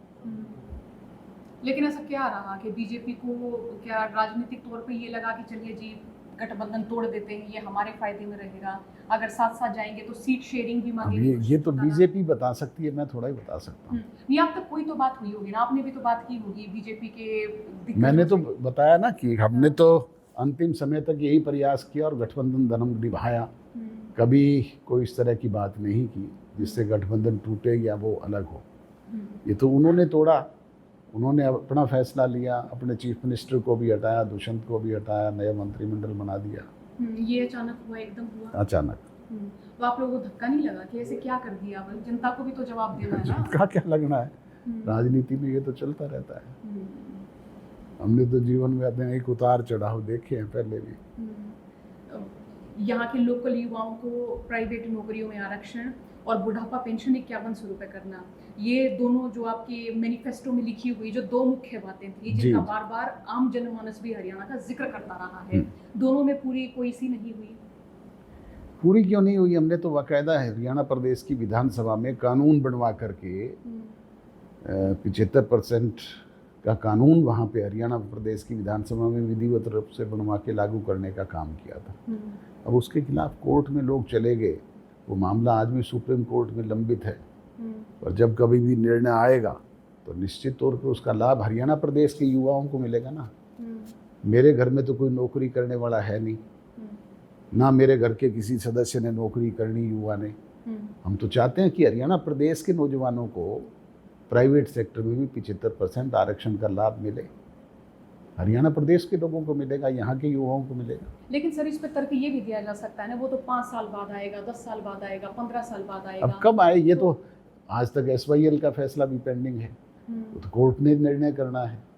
जो चीज़ हमारे हाथ में है वो हमने कानूनन तौर पे लागू करवाने का काम किया। तो फिर जेजेपी के खाते में काम कौन सा जुड़ा, कौन सा काम माने? हमने तो 50% महिलाओं को आरक्षण दिलवाने का काम भी किया, बैकवर्ड क्लासेस के लोगों को भी 8% आरक्षण दिलवाने का काम किया। अनेक ऐसी योजनाएं, किसान को आर्थिक आज़ादी दिलवाने का काम भी किया। हमने MSP प्राइस पे सारी फसलें बिकवाई नहीं, दाना दाना बिकवाने के अलावा किसान के खाते में सीधी पेमेंट पहुंचाने का काम किया। जो काम सर छोटू राम, चौधरी चरण सिंह, चौधरी देवीलाल, सरदार प्रकाश सिंह बादल नहीं कर पाए, वो हरियाणा में दुष्यंत चौटाला की सरकार में रहते हुए हुए। आपसे लोग बड़े गुस्साए रहे जब किसान आंदोलन हुआ। अब ये तो प्रजातंत्र में फैसला करना जनता का काम है। गुस्साए हुए लोगों ने हमें तो गुस्से में सज़ा दे दी, आज भी सज़ा उसको हमने सहर्ष स्वीकार किया। परंतु उन्हीं किसानों ने, उन्हीं किसान भाइयों ने बाद में क्या फैसला किया? जहाँ जहाँ किसान आंदोलन था हरियाणा प्रदेश में, राई सबसे बड़ा सेंटर था, उचाना और नरवाना सबसे बड़ा सेंटर था किसान आंदोलन का। भिवानी में, दादरी में सबसे बड़ा सेंटर था कितलाना, जहाँ के दोनों सीटें बारड़ा में और दादरी में बीजेपी को दी। इसी तरीके से राई की सीट बीजेपी को दी, उचाना और नरवाना की सीट बीजेपी को दी। तो ये तो फैसला लोगों ने किया, उन्हीं भाइयों ने किया, किसान भाइयों ने, जिसकी सज़ा हमें तो दी पर बाद में उन्होंने ही उनको चुन करके भेजने का काम किया। ऐसा आप क्या कारण मानते हैं, इतने विरोध के बाद किसान आंदोलन हुआ, पहलवानों का आंदोलन हुआ और फिर भी बीजेपी जीत गई? मैंने बताया ना कि कांग्रेस के लोग खुद ही कांग्रेस को हराने का काम कर रहे थे। लोगों का तो मानसिक सोच ये थी कि प्रदेश में कांग्रेस की सरकार आए। ये मैं नहीं कह रहा, हरियाणा प्रदेश का बच्चा बच्चा कह रहा था, आपका मीडिया भी कह रहा था। परंतु कांग्रेस के खुद के लोग ही कांग्रेस को सत्ता में लेके आना नहीं चाहते थे, उन्होंने ही हरवा दिया। इस चुनाव में जेजेपी की परफॉर्मेंस कुछ खास नहीं रही, अच्छी नहीं रही। देखो, परफॉर्मेंस तो हमने अपना प्रयास किया, फैसला लोगों के हाथ में है। परंतु मैंने कहा जीवन में अनेक उतार चढ़ाव हमने देखे हैं, हम तो जीरो से फिर वापस गेन किया है, वहीं तक पहुँचे हैं। आपको लगा कि ये जो चुनाव रहा 2024 का, कि एक बार इनेलो से फिर बात की जाए, साथ में चुनाव लड़ा जाए? मैंने कहा ना कि चौधरी ओम प्रकाश चौटाला के होते हुए तो ये पॉसिबिलिटी थी, अब ये नहीं है। अब ये चैप्टर क्लोज हो गया है पूरी तरह से क्लोज, पूरी तौर पर। भविष्य के लिए भी कोई नहीं, कोई संभावना नहीं, कोई संभावना नहीं। कभी मिलते हैं आप ऐसा आपसे त्योहार पे? मिलते हैं, अभी चौधरी ओम प्रकाश चौटाला की डेथ पे हम इकट्ठे ही बैठे उसके थे। बाद कभी मिले? जैसे कि आप लगाएं कि दिसंबर में शायद। अरे भाई, कभी भी किसी सामाजिक फंक्शन में आपस में मिलते रहते हैं, किसी के दुख सुख पे इकट्ठे होते रहते हैं, तो मिलना तो होता ही है। अच्छा, ये भी एक प्रश्न है मेरा, ओपी चौटाला साहब दोनों भाइयों में से सबसे करीबी किनके थे? अब करीबी तो अंतिम समय में वो अबे चौटाला के साथ थे। पहले मेरे साथ रहते थे यहाँ पे, बाद में जब वाइफ क्रिकेट हो गई, पार्टी अलग अलग हो गई, तो वो अबे चौटाला के साथ रहने लगे। जिम्मेदार किनको मानते रहे वो? ज्यादा जिम्मेदार कौन है दोनों भाइयों में से? जिम्मेदार तो एक नहीं, अनेक लोग हैं जिन्होंने पार्टी तुड़वाने का काम किया, ऐसे हालात पैदा किए। आज वो लोग खुद भी पार्टी में नहीं है। किसी का नाम बताना चाहिए? मैं क्या बताऊं, अनेक लोग हैं, बता दिया ना। अशोक अरोड़ा जी जो उस वक्त हमारे प्रदेश के मुखिया थे, उन्होंने कांग्रेस में है, अब वो कांग्रेस में है। इस स्थिति को क्या संभाला जा ये सकता रामपाल माजरा जो आज इनेलो का अध्यक्ष बना बैठा है, ये उस वक्त भी इनेलो का सदस्य था। नफे सिंह राठी जो बाद में इनेलो के अध्यक्ष भी रहे, वो भी इस भूमिका में महत्वपूर्ण रोल अदा करने वाले लोगों में थे। अनेक लोग हैं। आपको अब लगता है कि वो परिस्थिति संभाली जा सकती थी?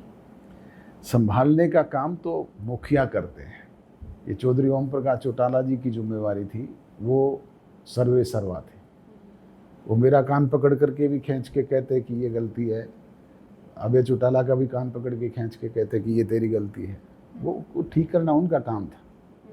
दोनों भाइयों में से डांट डपाट किस पे सबसे ज्यादा पड़ती थी? शरारती कौन थे, कहने का मतलब ये है? बचपन में मैं तो कभी कोई शरारत नहीं करता था, और डांट डपाट तो मौके बेमौके पड़ती रहती थी। कोई ऐसा वाक्य आप साझा करना चाहिए, कोई यादगिरी आप बताना चाहिए, कोई किस्सा? अनेक है, कोई एक नहीं। जी सर, सुनना चाहेंगे। हाँ, अनेक ऐसे अवसर थे जिन पे डांट डपाट भी पड़ती थी। अनेक ऐसे अवसर हैं जिन पे सराहा भी जाता था, प्रेज भी की जाती थी। चुनावी कोई ऐसा किस्सा आप साझा करना चाहिए जो आपको बड़ा दिल में आज तक है? कोई ऐसा किस्सा, कोई ऐसी कहानी? किस्सा तो हम पल नए नए घटते रहते हैं। किसी स्पीच पे आपको डांटा हो? नहीं, कोई ऐसा। आप अच्छा, जब आपने पहला स्पीच अपना दिया तो स्क्रिप्ट वगैरह लिख के दी थी, आपने खुद ही सारा बोला? नहीं, मैं तो देवीलाल जी ने मुझे पहली मर्तबा बोलना सिखाया था।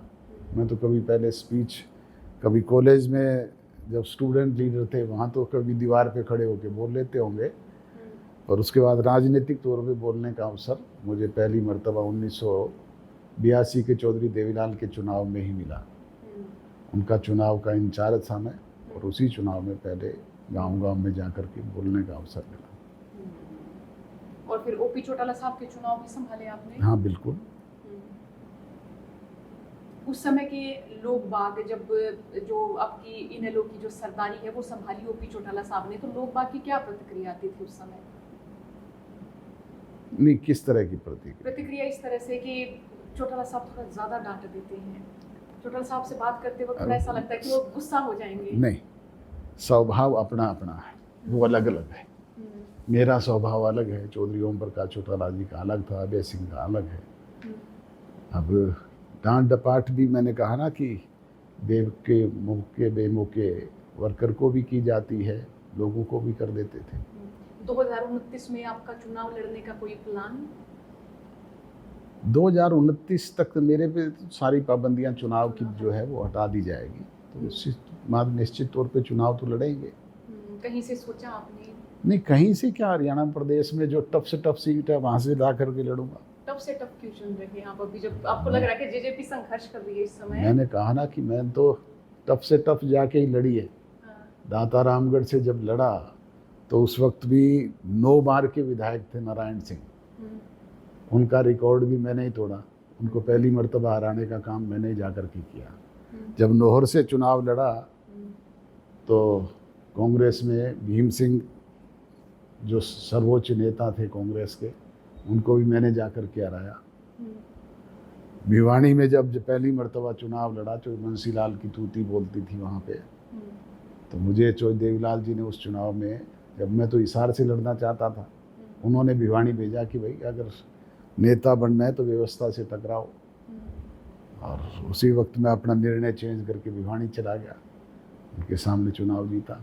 ये चौधरी सुरेंद्र सिंह के सामने आपने चुनाव लड़ा हाँ, था? चौधरी सुरेंद्र सिंह के साथ। उसमें जीत हुई थी 2.25 लाख वोटों से। चौधरी सुरेंद्र सिंह जीते थे, आप जीते? पहला चुनाव सुरेंद्र सिंह जी जीते थे 9,000 वोटों से। दूसरा चुनाव मैं जीता था 2.25 लाख वोटों से। फिर आप शिफ्ट हो गए हिसार में चुनाव लड़ने के लिए? नहीं, उसके बाद मैं राज्यसभा का मेंबर रहा। उसके बाद हरियाणा प्रदेश की विधानसभा में दबाली से विधायक रहा। उसके बाद एक बाई इलेक्शन हुआ था हिसार में, वो मुझे लड़ने का मौका मिला। अब पूरे सूबे की जो तासीर है ना हरियाणवी लोगों की, वो ये बताते हैं दिल के बड़े साफ होते हैं, मतलब जिस नेता के लिए जो बोलना होता बोल देते हैं। नेताओं से नहीं डरते हैं हरियाणा के लोग। देखो, बेबाकी तो यहाँ के लोगों की है ही। जो बात है खुल करके मुंह पे कहते हैं। चुनाव के दौरान हमने भी देखा आपकी गाड़ी के आगे आ जाते थे लोग, आपको फिर उलाना दिया करते जी किसान आंदोलन में आप किसाना के साथ ना थे। बिल्कुल, ये बातें अनेक, कोई मैं कहता नहीं है तो सार्वजनिक होती थी। आजकल तो सारी चीज़ सोशल मीडिया पे तभी आ जाती है। तो नेता लोगों से डरते हैं, हरियाणा के नेता। आप जब लोगों के बीच में जाते हैं तो क्या सोच के, क्या मन बना के जाते हैं कि भाई हरियाणा के आदमी, दूसरे सूबे के जैसे मेरे को नहीं लगता हरियाणा के आदमी दूसरी जगह के डर भी जाएंगे, लेकिन हरियाणा का आदमी ऐसा होता है कि वो नेता को जरूर बोलेगा। नहीं, बोलेगा जरूर, बेबाकी से अपनी बात कहने की हैसियत रखता है। उसमें सबसे ज्यादा आपको कौन सी बेल्ट के लोग लगते हैं कि भाई ये आदमी तो इनसे थोड़ा बचना पड़ेगा, मतलब बड़ा बेबाक बोलेंगे तो? रोहतक सोनीपत के लोगों की बोली खड़ी है, वो जिस तरीके की भाषा बोलते हैं वो अपना उनका अंदाज है। भिवानी के लोगों का अपना अंदाज है। हमारे जिले के लोग हैं वो थोड़ी मीठी भाषा में कह देते हैं, बात तो अपनी सारे कहते हैं। सबसे ज्यादा मैं उसको कहूँ कि दबंग या सबसे खुलेपन से आपको कौन से जिले के लोग लगे, किस? मैंने कहा ना कि रोहतक सोनीपत के लोग जो हैं उनकी आवाज़, उनकी भाषा जो है वो थोड़ी खड़ी है। वो अपने तरीके से कहते हैं। कुरुक्षेत्र करनाल के लोग अलग भाषा से कहते हैं। हमारे लोग इतना वो नहीं है, वो अपने तरीके से कहते हैं। अब हालिया सरकार का आपको कामकाज किस तरह का लगता है? अब तो प्रदेश में सरकार है ही नहीं, अब तो पूरी तौर पे जंगल राज है। और ये मैं नहीं कह रहा, सरकार में बैठे हुए स्वयं सरकार के लोग कहते हैं। आज प्रदेश की सरकार के मुखिया के बाद अगर किसी का स्थान है तो अनिल विज का है। अनिल विज खुद कहते हैं कि मुख्यमंत्री तो उड़न खटोले से नीचे उतर करके लोगों के हालात देखें। उनके दूसरे बड़े वजीर हैं राव नरवीर सिंह, वो खुद कहते हैं कि मुख्यमंत्री जी तो सिर्फ सारा दिन फ़ोटो खिंचवाने में व्यस्त रहते हैं, हंस के फ़ोटो ज़रूर खिंचवाते हैं और काम तो किसी का कोई होता नहीं। थोड़े दिन के बाद लोग इन्हीं फ़ोटोओं पे जूते मारेंगे। उनके विधायक स्वयं कहते हैं कि विधायकों की, सांसदों की कोई दिक्कत ही नहीं है, कोई उनको पूछता ही नहीं है। ये मैं नहीं कहता। कल का ही किस्सा है कि बारड़ा के विधायक ने अपनी सरकार के खिलाफ बैठ कर के धरना दिया। ये हैसियत है विधायकों की। उनके थोड़े दिन पहले राम कुमार गौतम जी ने किस तरीके से विधायकों और सांसदों के बारे में कहा। मनोहर लाल खट्टर बेहतर थे या नायब सैनी बेहतर है? मनोहर लाल खट्टर की अलग सोच थी और उनका कंट्रोल भी था। अब तो कंट्रोल ब्यूरोक्रेसी का है। मुख्यमंत्री तो नाम मात्र हैं, सरकार तो खुल्लर चलाते हैं। अनिल विज साहब अगर सूबे के मुखिया होते तो कुछ फर्क पड़ता? अब अपनी अलग अलग सोच है, अलग अलग काम करने का तरीका है। मैंने कहा ना कि खट्टर साहब का फिर भी कंट्रोल था और वो अपने तरीके से काम करते थे। परंतु आज जो प्रदेश के मुखिया हैं उनका कोई कंट्रोल नहीं। अब तो ब्यूरोक्रेट्स राज चलाते हैं।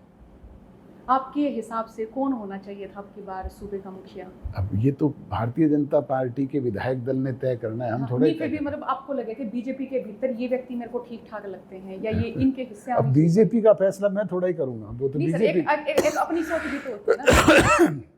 जैसे बीजेपी में अनेक ऐसे काबिल लोग भी हैं जो सरकार चलाने में सक्षम थे, उनके निर्णय भी ऐसे हैं जो पब्लिक भी चाहती है। तो ये हम शुरुआत कर रहे हैं उन दर्शकों के सवालों के साथ जिन्होंने हमें अपने नाम सहित सवाल भेजे हैं। सर, एक शाम नाम के यूजर हैं जो कि पूछ रहे हैं कि इतना ही पूछना जैसा आपसे कि किस लोभ लालच में बीजेपी के साथ मलाई खाई थी जनता के साथ धोखा करके? हमने कोई धोखा नहीं किया।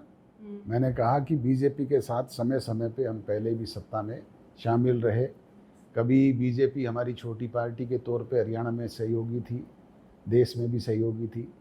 कभी भारतीय जनता पार्टी बड़े रोल में थी तो हम उनके साथ छोटे में सहयोगी रहे। मिलकर के हमने सदा साझा काम किया। कांग्रेस के चूंकि हम विरोध में पैदा हुए, कभी कांग्रेस से हाथ मिलाया ही नहीं जा सकता था। तो फिर बीजेपी जमुना पार भेज देंगे बीजेपी को, तो इस तरह के फिर क्यों आप चुनाव में जाके? राजनीतिक चुनाव जब लड़ते हैं तो विरोधता दूसरी तरह की होती है, चुनाव के बाद के फैसले दूसरे होते हैं। तो ये तो फिर मैं सोच में अंतर मानूं ना सर, ये तो जुबान का अंतर हो गया। जबान का कैसे अंतर हो गया? भीतर से तो बीजेपी के साथ हैं और फिर मतलब आप बीजेपी के खिलाफ? बीजेपी के साथ भीतर नहीं, हम जो थे वो सब सार्वजनिक तौर पे हमने कहा, कोई हमने कुल्हड़ी में गुड़ थोड़ा ही फोड़ा। हमने तो जो बात कही वो सार्वजनिक तौर पे कही। जब हालात इस तरह के थे, बीजेपी 75 पार की बात करती थी, हमने कहा भाई 75 पार नहीं, जमुना पार जाएंगे, और भेजे कि नहीं जमुना पार। नहीं सर, उन्होंने तो गठबंधन तोड़ लिया। तो गठबंधन तोड़ना तो उनका काम था, हमने तो गठबंधन धर्म को ईमानदारी से निभाया। तो बीजेपी जमुना पार भी नहीं हुई सर। जमुना पार हो ना हो ये तो प्रजातंत्र में जनता का फैसला है। हमने अपना निर्णय कभी बदलने का काम नहीं किया। सतीश शोरान पूछ रहे हैं आपसे कि बीजेपी के साथ मिलके जो पैसा कमाया वो खत्म हुआ कि नहीं? बीजेपी के साथ मिलकर के कमाया, उनसे अलग रह करके कमाया। हम तो आज भी अपने घर का खाते हैं, पहले भी अपने घर के खाता थे। एक अजय बुरा साहब है, पूछ रहे हैं कि आपको अपने छोटे भाई अभय का नेतृत्व क्यों नहीं भाया? आपने भाई से ज्यादा पुत्र मुँह प्यारा लगा। षड्यंत्र योजना के तहत आपकी तरफ से गोहाना रैली में हुटिंग नहीं होती तो 2019 में 100% लोकदल की सरकार बनती। ना मैंने हुटिंग की, ना मैंने करवाई, ना मैं उस वक्त रैली में था। प्रदेश के लोगों ने की, और उस वक्त किस वजह से की, क्या किया, तो वहाँ के लोग बता सकते हैं, या उस रैली की आपके पास कोई वीडियो है तो आप देख सकते हैं। उसमें तो चौधरी ओम प्रकाश चौटाला मौजूद थे, वो बता सकते हैं, पर वो तो अब है नहीं संसार में। सुरेंद्र जी पूछ रहे हैं कि आपने बीजेपी के विरुद्ध वोट मांगे, आपके दोनों बेटे कहा करते बीजेपी जमुना पार, आपको एक विशेष वर्ग ने वोट दिए जो एंटी बीजेपी थे, और फिर भी आपने बीजेपी की सरकार क्यों बनवा ली? अब मैंने कहा ना कि हम कांग्रेस के जन्मजात विरोधी रहे, तो और क्या हम कांग्रेस की सरकार बनवाते प्रदेश में? और वो तो बन ही नहीं सकती थी। भारतीय जनता पार्टी की सरकार बन सकती थी। उनको हमने सरकार में शामिल हुए, हिस्सेदार बने, तो प्रदेश के लोगों के लिए कुछ काम किए होंगे। हाकिम अली साहब पूछ रहे हैं कि मेवात में यूनिवर्सिटी का वादा किया था, क्या वो पूरा हुआ? नहीं हो पाया, पर जब भी मौका मिलेगा उसको भी पूरा करने का काम करेंगे। विजेंद्र नाम के एक शख्स पूछ रहे हैं सर, जब इनेलो पार्टी की सरकार थी, इनेलो पार्टी की सरकार 2014 में बनने जा रही थी, तब इनेलो का विभाजन कर पार्टी के 2 टुकड़े किए थे, लाखों कार्यकर्ता पूर्ण रूप से बर्बाद। किसके कहने पर और किस लालच में किए? वो जयचंद कौन कौन थे? आपने भी अपने बच्चों का साथ दिया, चौटाला साहब के बारे में, उनकी शान के बारे में नहीं सोचा। आगे लिखते हैं कि आपने एक बात जींद की रैली में कही थी कि याचना नहीं रण होगा, जीवन अथवा मरण होगा, दुर्योधन धाराशायी होगा, पाप का उत्तरदायी होगा।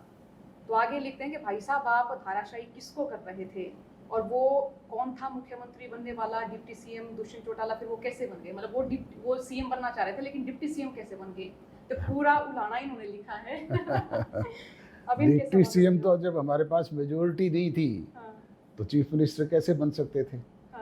जितनी हमारी हैसियत थी उसके मुताबिक हमें डिप्टी चीफ मिनिस्टर का पद ही ऑफर किया गया और वो मिला। ये जींद रैली का भी जिक्र कर रहे हैं कि आपने कहा था कि याचना नहीं अब रण होगा, तो हुआ कि नहीं रण? ये किन किन से रण हुआ सर? फिर ये तो बीजेपी से रण की बात कही और फिर आप तो बीजेपी के साझेदार हो गए थे ना। अब मैंने कहा कि याचना नहीं अब रण होगा, और उत्तरदायी जो थे वो उनको उत्तरदायी ठहराया गया, लोगों ने उनको सजा भी देने का काम किया। तेजस बिहारपुर नाम के शख्स पूछ रहे हैं कि सारा संगठन विस्तार कब पूरा होगा, जैसे कि एससी सेल, ओबीसी सेल, किसान सेल, महिला सेल? रोजाना हमारे संगठन की लिस्टें आ रही है और उस पर निरंतर काम चल रहा है। बहुत जल्दी संगठन का काम पूरा कर लिया जाएगा। अब हमारी मेंबरशिप ड्राइव पूरे प्रदेश में चल रही है, उसके जरिए भी हम प्रदेश में जो हमारे अच्छे समर्थक हैं, जो चौधरी देवीलाल के वेल विशर हैं, उनको संगठन में जिम्मेवारियां दे रहे हैं। ये आरोप लगता है कि जेजेपी से जब गठबंधन तोड़ा बीजेपी ने तो वर्कर छोड़ के जा रहे हैं, जेजेपी के वर्कर घट रहे हैं। मैंने कहा ना कि ये उतार चढ़ाव जीवन में चलते रहते हैं, कभी जीरो तो कभी हीरो। ये हमने एक बार नहीं अनेक बार देखा है। हम तो चौधरी देवीलाल जी के ऐसे ऐसे क्षण भी देखे हैं कि प्रदेश की 10 लोकसभा सीटें हार गए, विधानसभा के चुनाव भी हार गए, परंतु साल भर बाद ही 85 सीटें जीत करके हमने प्रदेश में सरकार बनाई। जोगिंदर मैयर नाम के व्यक्ति पूछ रहे हैं सर आपसे कि किसान आंदोलन को बीमारी कहा था और ये भी कहा था कि कानून वापस नहीं होते, लेकिन तीनों काले कानून वापस करवा के किसान जीता था और उनकी पार्टी बीजेपी के विरोध में वोट लिया इन्होंने। मैंने कभी किसानों को बीमारी कहा नहीं। ये तोड़ मरोड़ करके आजकल सोशल मीडिया पे ये चीज़ें चलाई जाती है। मेरे बारे में नहीं, प्रधानमंत्री तक के बारे में ऐसी खबरें प्रसारित कर दी जाती है जिनके पीछे कोई आधार ही नहीं होता। मैंने तो ये कहा था कोरोना जैसी विश्वव्यापी महामारी रही, उसके बाद किसान आंदोलन रहा, अनेक ऐसे कारण प्रदेश में रहे जिसकी वजह से वो चीज़ें हम नहीं कर पाए जो हम करना चाहते थे। आगे भी लिख रहे हैं, थोड़ी और नाराजगी जाहिर कर रहे हैं, कह रहे हैं कि हमारे वोट आप बीजेपी को बेच आए, ऐसी क्या मजबूरी थी, इतना बड़ा धोखा जनता के साथ कर दिया? अब मैंने कहा ना कि जो हम पे आरोप लगाते थे, हमें सज़ा देने का काम किया, उन्होंने खुद नहीं अपने वोट बीजेपी को दिए। और वो मैंने जगह भी आपको नोट आउट करके पॉइंट करके बताई है कि राई सबसे बड़ा किसान आंदोलन का सेंटर था, उचाना नरवाना सबसे बड़े सेंटर थे, भिवानी में वाडड़ा दादरी सबसे बड़े सेंटर थे, जहाँ पे कौन जीते? वो हमने तो नहीं जिताया, उसी पब्लिक ने, उन्हीं किसान भाइयों ने जिताया। बाबू नथुलाल नाम के एक व्यक्ति हैं जो पूछ रहे हैं कि पहला सवाल है उनका कि आपके माता पिता ने कई बयानों में गद्दार शब्द का इस्तेमाल क्यों किया? माता पिता ने नहीं किया, मेरा भाई करता रहा है, वो आज भी करता है। पर मैंने कहा ना कि ना मैंने कभी गद्दारी की, ना मेरे खून में गद्दारी है, परंतु उन्होंने जयचंद की भूमिका जरूर मेरे जेल में रहते हुए निभाई। एक वीडियो आपने देखा था आपकी माता जी का था जो आपके लिए नाराजगी जाहिर कर रहे थे। नाराजगी जाहिर करते हुए पीछे से जो बोल रहा है वो भी आपने सुना होगा, पीछे से जो डायरेक्शन दे रहे थे उसकी आवाज़ भी आ रही है कि उनसे कैसे बुलवाया जा रहा है। उसमें बड़ा क्लियर कट है, उसी वीडियो को आप देखेंगे तो आपको स्पष्ट पता चल जाएगा। आगे ये पूछ रहे हैं कि किसान आंदोलन को बीमारी बता रहे थे, अब भी क्या वो बीमारी है? मैंने कहा ना कि मैंने कभी किसान आंदोलन को बीमारी ना कहा, ना मैंने किसान के प्रति इस तरह की सोच कभी रखी। मैं तो किसान का सम्मान करता हूँ, चूँकि स्वयं एक किसान हूँ, किसान को बीमारी कैसे कह सकता हूँ? अगला सवाल ये पूछ रहे हैं कि बरवाला रैली में रामकुमार गौतम ने भरे मंच से कहा था कि सरवाली उपाधि वाले गद्दार हैं और इसका उस समय समर्थन किया गया था जेजेपी की ओर से, और ये उन्होंने कहा था चौधरी छोटूराम को लेके। अब गौतम जी क्या कहते हैं क्या नहीं कहते, वो गौतम तो पहले दुष्यंत के लिए बार बार अनेक बार ऐसा भी कहते रहे कि अकेला ही बैठे, सारा का सारा मड़ाई माल अकेला खा रहा है, और आज वही कहते हैं कि भाई अगर किसी में 2 दाने हैं तो वो दुष्यंत में ही हैं। ये मैं नहीं कहता, वो उन्हीं की बातों को दोहरा रहा हूँ। तो राम कुमार गौतम जी के बयान को लोग सीरियसली लें? अब ये तो फैसला लोगों ने करना है, मैं थोड़ा ही करूँगा। हाँ। पर मैं तो उनकी बातें जो दोहराई है वो आपको बताई है। जेजेपी से जब गए बातचीत हुई आपकी उनसे? किन से? राम कुमार गौतम साहब से? नहीं, मेरी कोई बात कोई बात नहीं हुई, किसी भी तरह से कोई बात नहीं, कोई बात कभी नहीं रही अभी अब उसके बाद कोई बात चर्चा नहीं।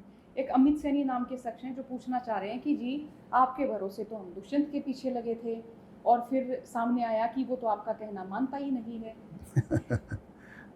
ये बातें तो मीडिया के जरिए उड़ाई जाती है। मेरा तो आज भी दुष्यंत कहना मानता है, मेरे आदेश पे चलता है। ये बड़े नाराज लग रहे हैं, सत्येंद्र ढुल नाम है इनका, कह रहे हैं कि आने वाले समय में अब किसके साथ गठबंधन होगा और क्यों होगा, क्योंकि बीजेपी के साथ आपने जो वादे किए उनका क्या रहा? भविष्य में क्या होगा ये मैं आज घोषणा नहीं कर सकता, परंतु जो भी हम करेंगे प्रदेश के हित में करेंगे, प्रदेश के लोगों के हित में करेंगे। युद्धवीर जी पूछ रहे हैं कि मेरे पिताजी बताते हैं कि अजय चौटाला जैसा सच्चा नेता कोई नहीं हरियाणा में। कितने लोगों को इन्होंने अपने दम पे नेता बनाया और वो लोग इनको आज छोड़ के चले गए। वो ऐसे लोगों के बारे में क्या सोचते हैं? नेता बनाती है जनता। अब प्रजातंत्र में ये फैसला जनता करती है, ना कि रजवाड़े करते हैं। पहले तो राजा राज तिलक कर दिया करते थे, उसको राजा बनाया जाता था, उसी को आगे कर दिया जाता था, परंतु अब तो फैसला जनता करती है।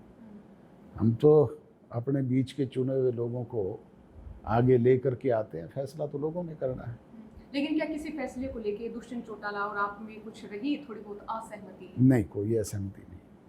कि कोई ऐसा मामला रहा हो कि आपने हाँ बोल दिया और दुष्यंत नहीं, कभी कोई ऐसी बात नहीं। ऐसी बात नहीं रही।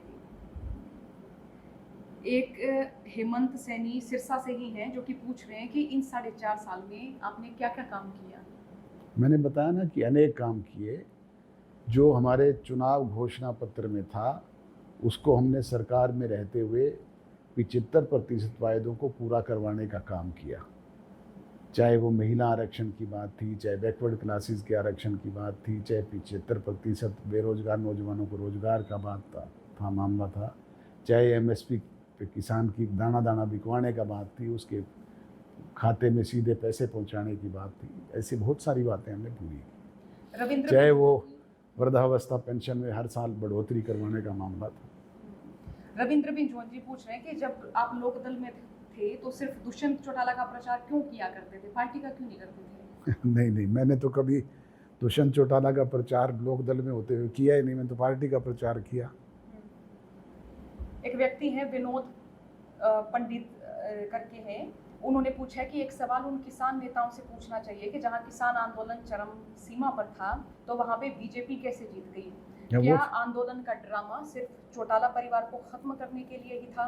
अगर भाजपा के साथ जाने से दुष्यंत चौटाला गलत हो गए तो फिर वही भाजपा सही कैसे हो गई और हरियाणा में बीजेपी की सरकार कैसे आई? वो तो वहाँ के लोग जवाब दे सकते हैं जिन्होंने ये निर्णय किया है। मैंने तो वो जगह पॉइंट आउट करके आपको बताई है। आप वहाँ के लोगों से पूछो कि आपने ये निर्णय कैसे किया। लेकिन आपको ऐसा लगता है कि इस तरह की कोई साजिश हुई या इस तरह कुछ ऐसा किया गया? साजिश नहीं, प्रजातंत्र में तो फैसला लोग करते हैं, लोगों ने किया है, हम तो उसको सहर्ष स्वीकार करते हैं।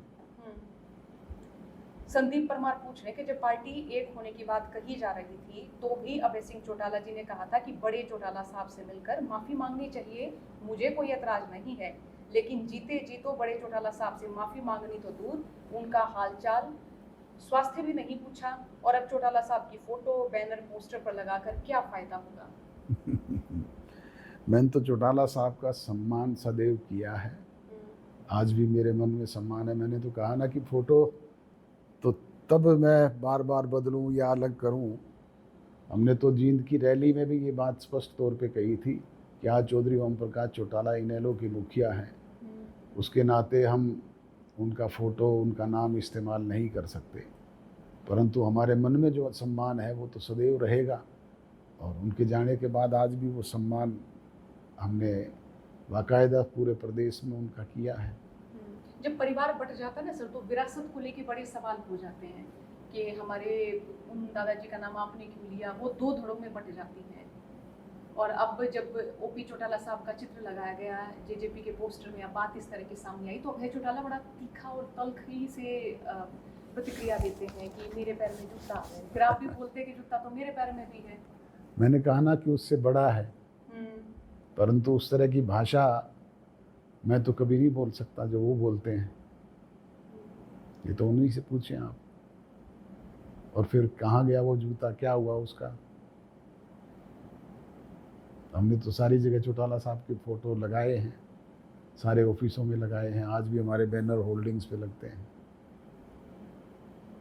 तो अभय साहब का बर्ताव जो है वो शुरुआत से इसी तरह का, थोड़ा तल्ख सा मिजाज था। मैंने कहा ना कि ये अपनी अपनी सोच और अपनी अपनी बुद्धि की बात है, वो अपनी उनकी सोच है, वो उनके बारे में उनसे पूछें। नहीं, आपको मतलब भाई के तौर पे आपको किस तरह का बर्ताव? मैं तो उनको सीख दे सकता हूँ कि उनको इस तरह की तलख भाषा का इस्तेमाल नहीं करना चाहिए। इसका नुकसान उन्हीं को होता है, फ़ायदा नहीं होता इन चीज़ों का कभी भी। राकेश सिहाग जी पूछ रहे हैं कि अभय सिंह चौटाला ने इनेलो पार्टी का 2014, 2019, 2024 के चुनाव में नेतृत्व किया, लेकिन उसके बाद भी इनेलो सीएम की कुर्सी तक क्यों नहीं पहुंच पाई है? अब ये तो उनसे पूछे ना, जब उनको पार्टी ने 31 विधायक दिए, विधायक दल का नेता बनाया और वहाँ से वो पार्टी को एक पे ले आए, तो ये सवाल तो उनसे पूछें कि उन्होंने क्यों नहीं किया ऐसा। आपको क्या कमी लग रही है, आपको क्या कमी लग रही है, या आप क्या कहना कमी तो चाहते हैं? उनके नेतृत्व में है, तभी लोगों ने ऐसा फैसला लिया। कुमार अजय पूछ रहे हैं, सर बड़ा तीखा सवाल है कि आपने पुत्र मोह में अपने साथियों की अनदेखी की है, क्या आप इस युग के धृतराष्ट्र हैं? आपका एक भी पुराना साथी आपके साथ नहीं है, दुष्यंत ने सबको खत्म कर दिया और आप मूक दर्शक बनकर बैठे रहे। नहीं, मेरे तो सारे पुराने साथी आज भी मेरे साथ हैं, मेरी कभी किसी से ना इस बारे में भिन्नता है ना होगी। पवन मोर लिख रहे हैं सर कि राज के दौरान आपकी नहीं चलती थी, अफसर आपके काम को मना कर देते थे। मैंने तो जब कभी भी किसी को टेलीफोन किया, राज के दौरान नहीं, आज भी करता हूँ, तो मैं अपने तरीके से काम कहता हूँ और आज भी होते हैं। तो इनके सवाल पे आप यही रहे, वही कहना आज अपना फोन उठा लेते अधिकारी और काम हो जाता सब लोगों का। मैंने कहा ना कि आज भी मेरे अपने व्यवहार की वजह से मैं अगर किसी अधिकारी को टेलीफोन करूं, किसी कर्मचारी को कोई बात कहूं, तो मेरा कहने का अपना एक अलग तरीका है और आज भी लोग उसे पूरा करते हैं। परवीन सरपंच सर ये लिख रहे हैं कि हिसार से लोकसभा सदस्य जो है वो इनेलो ने बनाया था दुष्यंत चौटाला साहब को, और नैना चौटाला जी जब विधायिका बनी तो तब भी इनेलो पार्टी की ही पावर थी वो। फिर ऐसा क्या रहा कि इनेलो से विश्वासघात किया आप लोगों ने? विश्वासघात नहीं किया, पार्टी बाइफिरकेट हुई, अलग अलग हुई, तो ये तो हमारे साथ जो पार्टी में थे कुछ लोग वो हमारे साथ आ गए, कुछ उनके साथ रह गए। एक और सवाल है कि जब आप जेल में बंद थे तब चौधरी ओम प्रकाश चौटाला जी के साथ जेल में ही एक बेटा होने के नाते आपने बोलचाल बंद क्यों कर दी थी? नहीं, ऐसा तो अंतिम समय तक नहीं हुआ। ये कोई कहता है तो वो गलत कहता है, उसकी इन्फॉर्मेशन गलत है। रविंद्र नाम के शख्स से क्या 2029 में सरकार आने पर मिलेगा सारे युवाओं को? हमारा प्रयास ये होगा कि प्रदेश के लोगों को ज़्यादा से ज़्यादा सुविधाएं मिले, प्रदेश के हर जाति विशेष के लोगों को बेहतर सुविधाएं हरियाणा प्रदेश में मिले, प्रदेश विकास की दृष्टि से आगे बढ़े। सर ये आखिरी सवाल, पंचायती राज और शराब रजिस्ट्रेशन के नाम पर गठबंधन की सरकार में सबसे बड़ा घोटाला कैसे हो गया? कहाँ हुआ घोटाला? कोई बताएं तो सही, उसको कोई प्रूव तो करे। घोटाले के आरोप लगाना बड़ा आसान बात है। अगर शराब घोटाला कोई हुआ होता तो प्रदेश का रेवेन्यू कैसे बढ़ता? और आज तो मौजूदा सरकार भारतीय जनता पार्टी की है, उन्होंने एक बार कहा भी था कि हम जांच करवाएंगे, जांच करवा लेना, आज भी रोका किसने है? सरकार के लोग वो हैं, सरकार में जांच करवाने वाले वो हैं, करवाएं, उसको स्पष्ट करें कि उसके लिए कौन लोग दोषी थे। जेजेपी को लेकर कितनी उम्मीदें हैं आपको? हम तो हर पल उम्मीद के सहारे जीते हैं। हमारा काम है काम करना, लोगों के बीच में जाना, अपनी पार्टी की नीतियों को जन जन तक पहुंचाना। हमारे कार्यक्रम और प्रोग्राम लोगों के बीच में लेकर के जाना, फैसला करना लोगों का काम है। आप दुष्यंत चौटाला को सीएम बनते देखना चाहते हैं? कौन नहीं देखना चाहता अपनी औलाद को आगे बढ़ते हुए, हर आदमी चाहता है। एक सवाल और जो मेरी बड़ी दिलचस्पी है जानने को, नैना चौटाला जी से आपकी पहली मुलाकात कहाँ होती है? एक कोई लव स्टोरी बताते हैं? नहीं, कोई लव स्टोरी नहीं, हमारी तो अरेंज मैरिज थी और पर्दा हमारे परिवार के लोगों ने, मुखिया लोगों ने मिलकर के फैसला किया था। नैना चौटाला एफसी कॉलेज हिसार की स्टूडेंट थी और वहीं मेरी तीनों बहनें भी पढ़ती रही हैं। मेरी छोटी बहन उस वक्त भी वहीं उसी कॉलेज में पढ़ाई कर रही थी। बहुत बहुत शुक्रिया सर, आपने समय दिया और हमारे जितने दर्शक थे उनके सवालों का जवाब भी दिया। हालांकि मुझे लग रहा था कि सवाल जो दर्शक भेजते हैं उनको सुन के कोई भी नेता गुस्से में हो जाएंगे। नहीं, मैंने तो सारे बातों का हाँ वही, बाकायदा तर्क संगत जवाब दिया है। गुस्सा आता आपको? किस लिए आएगा गुस्सा? अब मैंने कहा ना कि लोगों की अपनी सोच है, वो अपने तरीके से सवाल करते हैं, उसका जवाब देना हमारा काम है, फैसला करना लोगों का काम है। तो बहुत शुक्रिया, आपने हमें समय दिया, बहुत बहुत शुक्रिया सर आपका। Thank you. ये बातचीत आप तमाम लोगों ने सुनी, आपने सवाल भेजे, बहुत शुक्रिया। और मैं उम्मीद करती हूँ कि जो आपने सवाल भेजे थे उन सब का आप तक जवाब भी पहुँचा है। आप बड़े खुश होंगे इन तमाम सवालों को सुन के भी और जवाबों को सुन के भी। बातचीत को सुना, बहुत बहुत शुक्रिया भाई, राम राम।